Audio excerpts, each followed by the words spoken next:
Hello, boys and girls. It's story time with Mr. Marasco. I hope you are doing well. I'm thinking about you. I know that many things are happening at school, planning for your return in the fall, so we are looking forward to seeing everyone again soon.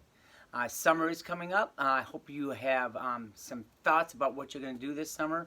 I know that I'm excited about some things that I'm hoping to be able to do this summer.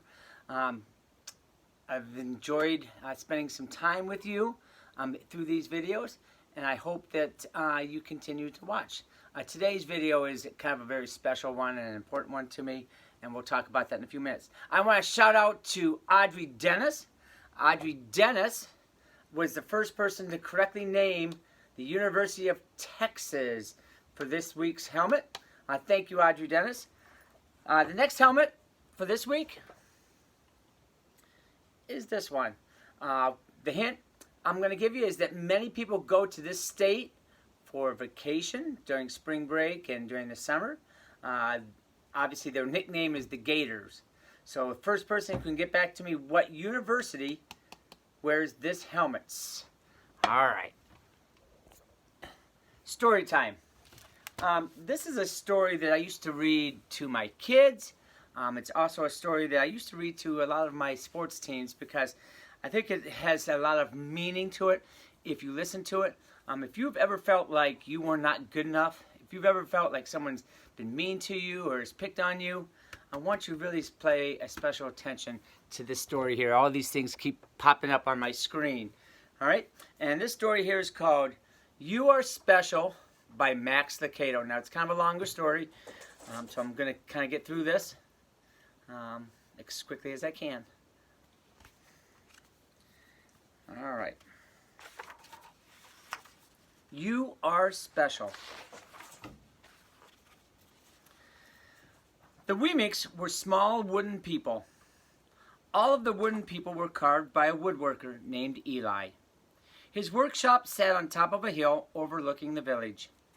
Each Wemick was different. Some had big noses, others had large eyes. Some were tall, some were short. Some wore hats, others wore coats. But all were made by the same carver, and all lived in the village.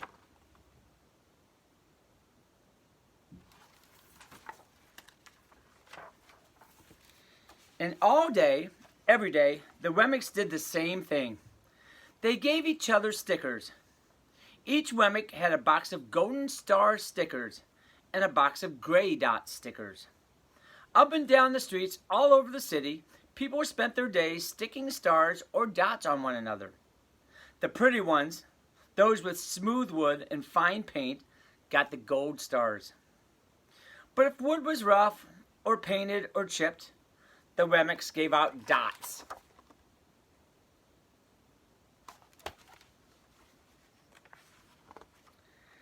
The talented ones got stars too. Some could lift big sticks high above their heads or jump on tall boxes. Still others knew big words or could sing pretty songs. Everyone gave them the stars. Some Wemicks had stars all over them.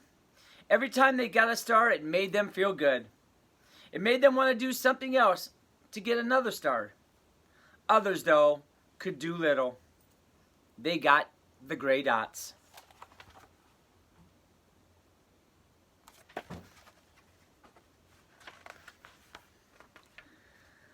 Puncello was one of these. He tried to jump high like the others, but he would always fall. And when he would fall, the others would gather around and give him dots.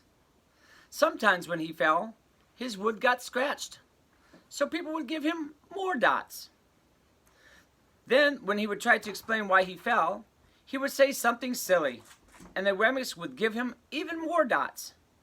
After a while, he had so many dots, they didn't want to go outside. He was afraid he would do something dumb, such as forget his hat or step in the water. He had so many gray dots that some people would come up and give him one for no reason.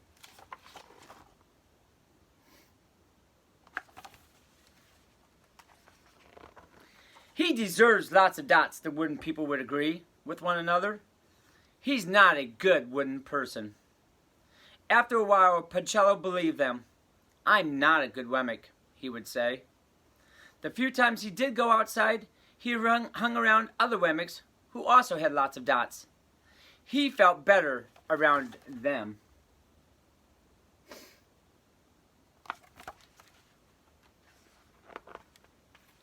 Then one day, he met a Wemmick who was unlike any he had met before. She had no dots or no stars. She was just a wooden Wemmick, and her name was Lucia. It wasn't that people didn't try to give her stickers. It's just that stickers didn't stick. Some Wemmicks admired Lucia for no dots, so they would run up to give her a star, but the star would fall off. Others would look down on her for having no stars, so they would give her a dot, but it wouldn't stick either.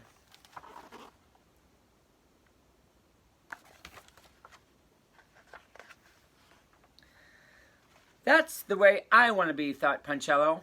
I don't want anyone's marks. So he asked the stickerless Wemmick, how did she do it? It's easy, Lucia replied. Every day I go see Eli. Eli? Yes, Eli, the wood carver. I sit in the workshop with him. Why? Why don't you find out yourself? You go up to the hill. He's there. And with that, the Wemmick who had no stickers turned and skipped away.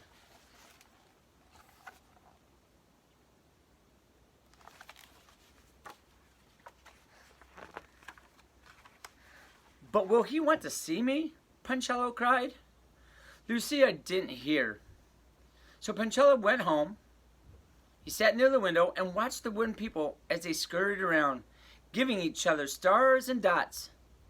It's not right, he muttered to himself, and he decided to go see Eli.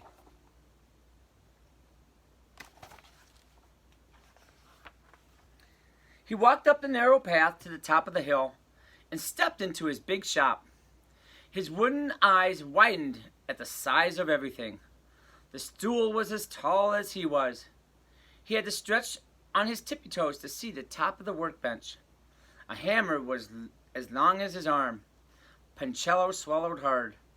I'm not staying here, and he turned to leave. Then he heard his name. Punchello? The voice was deep and strong. Punchello stopped. Punchello! How good to see you! Come and let me have a look at you. Punchello turned slowly and looked at the large bearded craftsman. You know my name? The little Wemmick asked. Of course I do. I made you.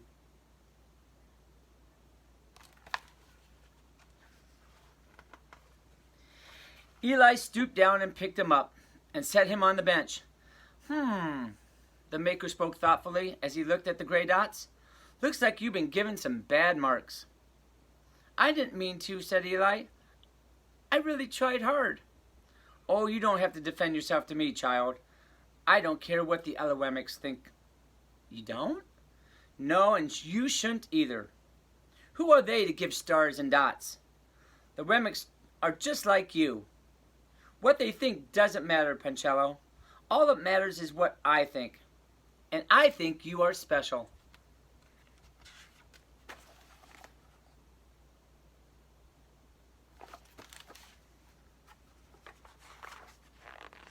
Punchello laughed. Me? Special?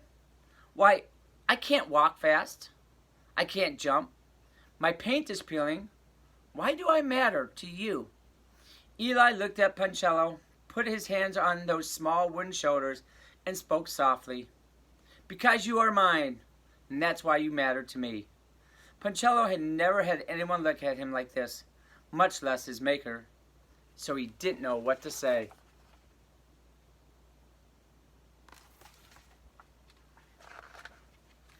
Every day I was hoping you would come, Eli explained.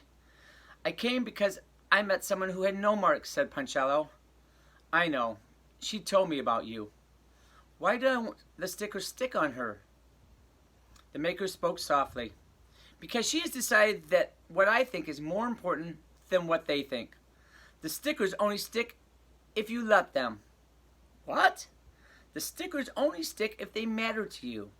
The more you trust in people's love and my love, the less you care about their stickers. I'm not sure I understand, said Punchello.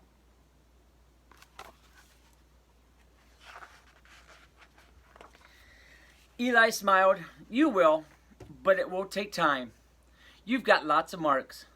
For now, just come see me every day, and let me remind you how much I care. Eli lifted Punchello off the bench and set him on the ground. Remember, Eli said as the Wemmick walked out the door, you are special because I made you, and I don't make mistakes. Punchello didn't stop, but in his heart, he thought, I think he really means it. And when he did, his first dot fell to the ground.